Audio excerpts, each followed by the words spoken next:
Hello, my dear viewers and followers. Today I am going to talk about a beautiful subject. It is a great topic that hopefully will lead to a big changes in your life. It has been recognized for a long time in the world and in Turkey. I have also made detailed investigations and practices on this subject myself and have got good results. So I want everyone to benefit from this method. So what is Ho'oponopono method? It is a Hawaiian word for righting wrongs, replacing negatives with positives. Please watch second and third videos and learn how to apply this method and enjoy peace. It means to correct one's whole life by correcting the negative memories in the subconscious mind. The founder of the teaching is a Hawaiian lady healer named Morna Simeona.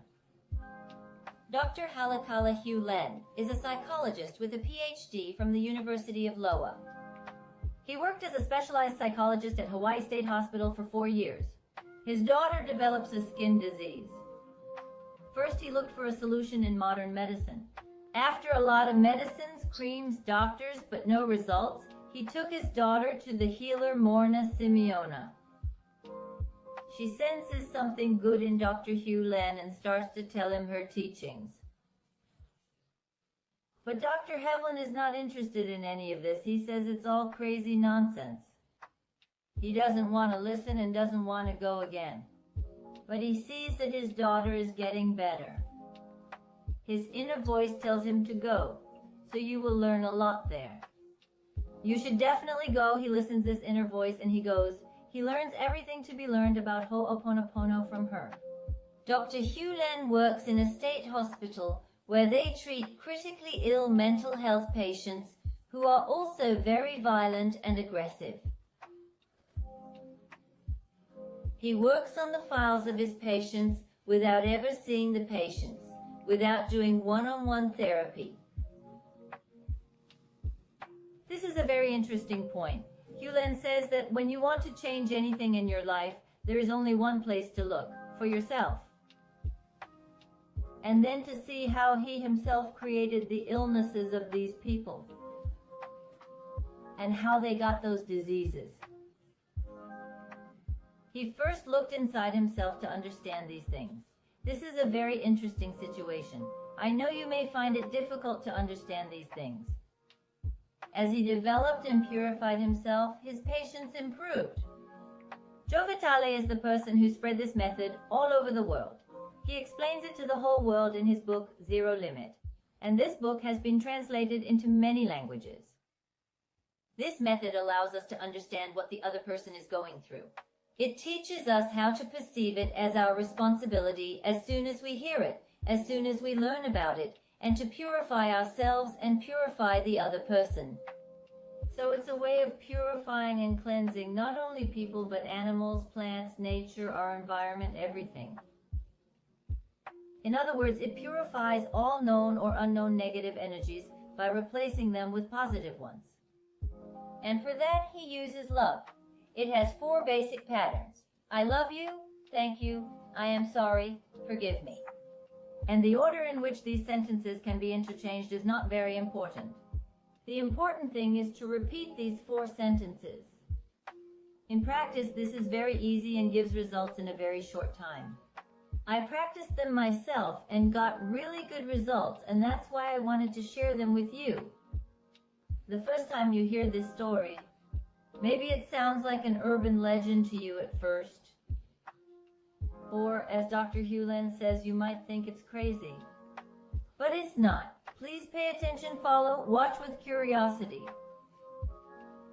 You may think, how can someone heal others by healing themselves? You might say how a person, let's say this person is very wise, very intelligent, very knowledgeable, but how can he heal the mentally ill criminals? The ward for the mentally ill was a very dangerous place. Therapists quit within a month. Hospital staff often took sick leave. And they walked around the ward with their backs to the wall for fear of being attacked by patients. In short, it was not a pleasant place to work or visit. Dr. Hugh Len worked intensively on these patients, working on their files, and in 6 months all the patients were cured. That part of the hospital was closed. The state even wants to give an award to this man, but even with the award, he doesn't even feel the need to go to the award ceremony. Very humble. Because it really is God who does, who makes, who acts. So this is something marvelous. Now, according to Dr. Hugh Len's teacher, Simona, let's understand the philosophy first. Then what kind of cleaning do they do? How is it practiced? Let's focus on that. According to Simeona, at present our lives and choices. Then we begin to understand how a correction process can change our lives, our families, and our society.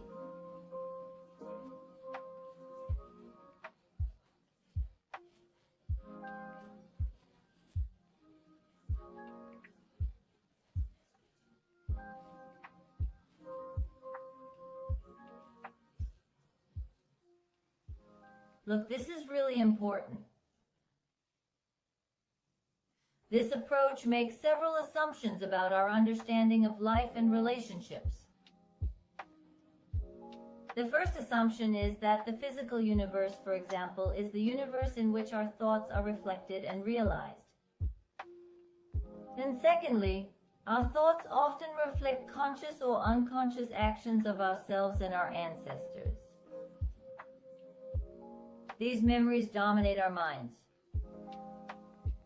In other words, the negative values, memories, and their negative energies that are passed on to us from our ancestors.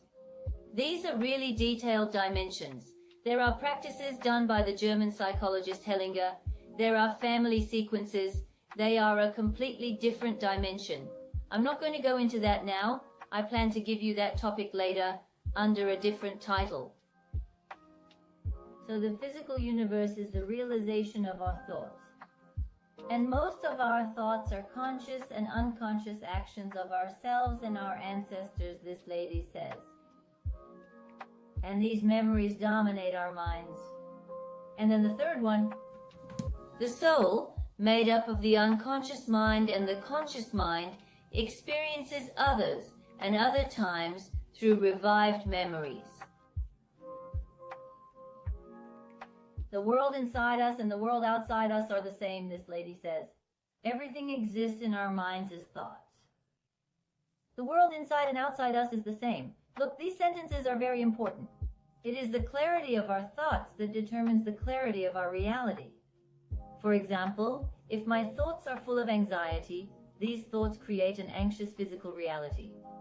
If my thoughts are full of divine inspiration, it creates a loving physical reality. Another one is that it is 100% our responsibility how our physical universe is now. So this person gives the whole sense of responsibility to the individual, and he makes very good statements, and very rightly so.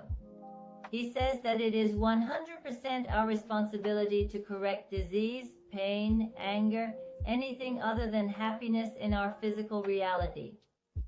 So we will not look for blame outside. He rejects things like he did this, he did that, I became this, I became that. If it wasn't for this, it wouldn't have happened. He emphasizes on identifying the source of the problem and the source of the disease, and often we think that the problem is in the environment or in us. Oh, if I were smarter, calmer, more beautiful.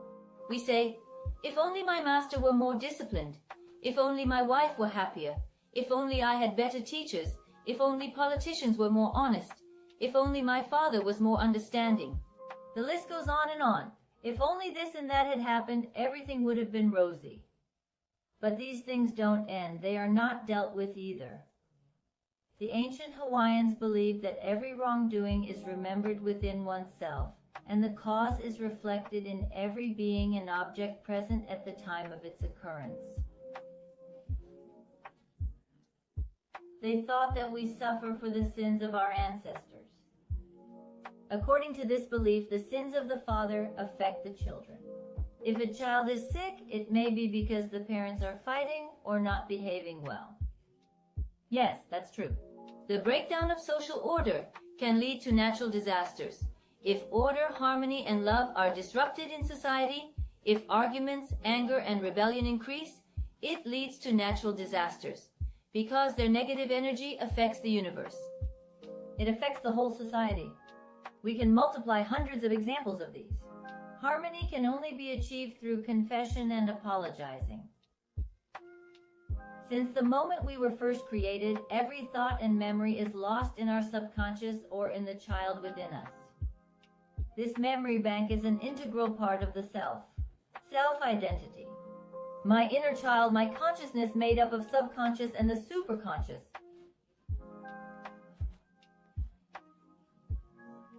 So that's how this lady explains the layers of personality. Not only each one of us as an individual carries within us our own inner family. Every cell, molecule, and atom also has its own inner family. According to this tradition, all problems begin as a thought of a painful memory. But the problem is not the thought itself. The problem is the consequences of the memories in our unconscious mind. Conscious memories and unconscious memories want to be cleared.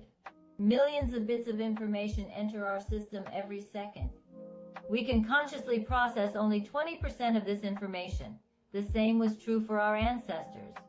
Scientific research has shown that our ancestors' memories is carried in our DNA. Our DNA carries the memories of our ancestors. This has been scientifically discovered. So our unconscious mind is loaded with tons of memories that we are not even aware of. We can say that our inner child carries these memories, that is, our subconscious mind.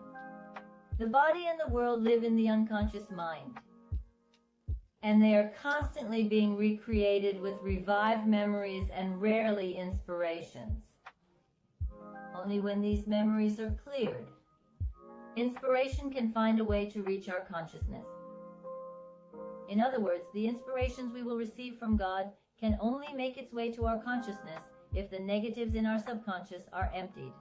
That's why it is very important to empty negative memories. But who controls the revival of memories? When and how does inspiration reach us? From new studies and research on free will, we learn that we do not make our decisions at the level of consciousness. Isn't that interesting, friends? Our decisions is consciously given before our consciousness decides. It was demonstrated by Professor Benjamin Libet, a neuroscientist from the University of California, San Francisco. Libet connected a human to an EEG machine.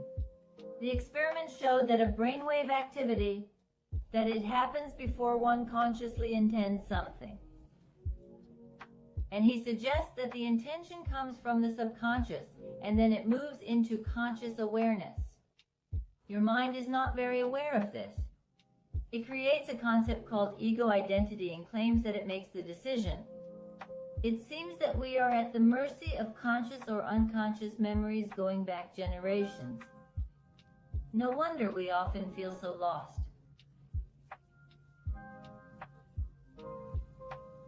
Now, how does Ho'oponopono cleansing work? Let's elaborate on this. Our conscious mind tries with all its might to correct the effects of these memories, but without much success. Let's say you have a physical illness, or you feel fear, anxiety, anger, etc. You feel extreme emotions, or you have mental difficulties such as difficulty concentrating, not getting things done on time, or you have addictions such as eating disorder or drinking problems, or you suffer from obsessions or compulsions that disrupt your life. Do you know that these are the effects of painful memories carried by your inner child? Even if you don't know the exact nature of the problem, you can use this method to gain divine power. This lady says it can purify the energy of everything associated with this challenge. For example, let's say when your child makes a lot of noise or your spouse doesn't understand you on a sensitive issue, you feel anger rising up inside you. Then you go to work. How do you start? I love you, my anger. I love you, my inner child. I love you. You might wonder why you should say I love you to such an uncomfortable and useless feeling. We are often overly critical of ourselves And deep down, most of us believe that we are not worthy of love.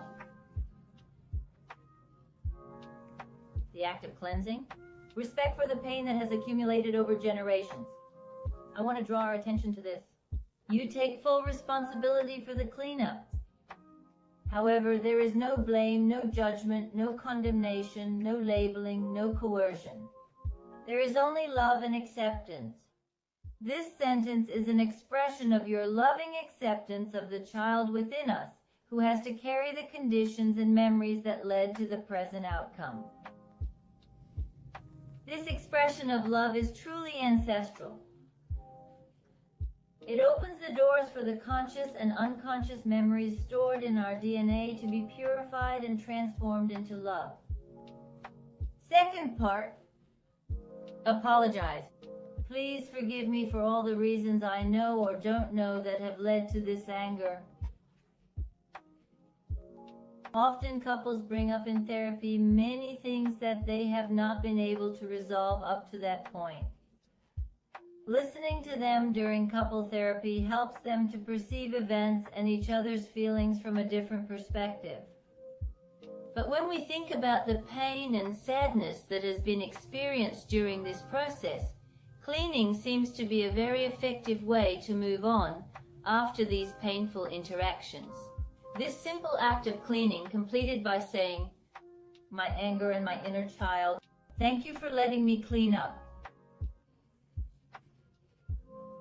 In reality, the reason why you say thank you is that when the energies associated with such thoughts and emotions are discharged, we feel more relaxed and more peaceful. The beautiful thing is that when we cleanse something in our own consciousness, we cleanse and purify everyone, everything, every object associated with this moment. As a result of this, inspiration starts coming in, and wonderful solutions arise spontaneously. The space is filled with love and intuition. We discover our life's purpose and begin to move towards becoming who we are meant to be in each moment. As a couple, we can do things beyond our dreams. It's not hard to see that cleaning ourselves heals the world. You can see the same thing in the words of the great 13th century thinker and poet Rumi. "Yesterday I was clever, I wanted to change the world. Today I am wise, I changed myself." The outer world is a reflection of our inner world. If we see separation in our world, it is because we carry separation within us. When we want to empty the separatist thoughts within us, the separation no longer needs to be reflected in our world. If your children, your spouse, your friends, or your community are experiencing separation in their lives, focus on your inner family. What ideas within you are pulling these reflections into your outer world? First, ask that the thought or thoughts that have brought this separation into your life to come forward for cleansing. And ask for forgiveness for keeping such a thought alive that is incompatible with the principle of unity and love. As you clear your own thoughts, observe and enjoy how this work affects the people in your life. To summarize what the Hawaiian natives advise us that stop thinking, because thinking is an attempt to understand the nature of things. Remember that our minds are not enough. Get in touch with the divine power within you. Develop a working relationship with your own divine side. Learn to ask for the cleansing of the faults in our thoughts, words, deeds, and actions. Allow the situation to unfold naturally, without effort or suffering. Keep yourself open to inspiration. Enjoy peace, balance, and love. Now I will dwell on the applications of this. I will explain in detail how we can do these things on our illnesses. I will dwell on them too. And now I just wanted to emphasize and explain the teachings. Please follow these teachings. Watch them with curiosity. Think about them. Apply them. Apply both the teachings and the practices. If you have not subscribed to my channel, please do so. And I ask you to pass them on to your loved ones, to all the people, to everyone whose name are in your phone book. See you soon. Have a good day. I will continue to show the applications of the teaching in video 5 and 6. I wish you a good day.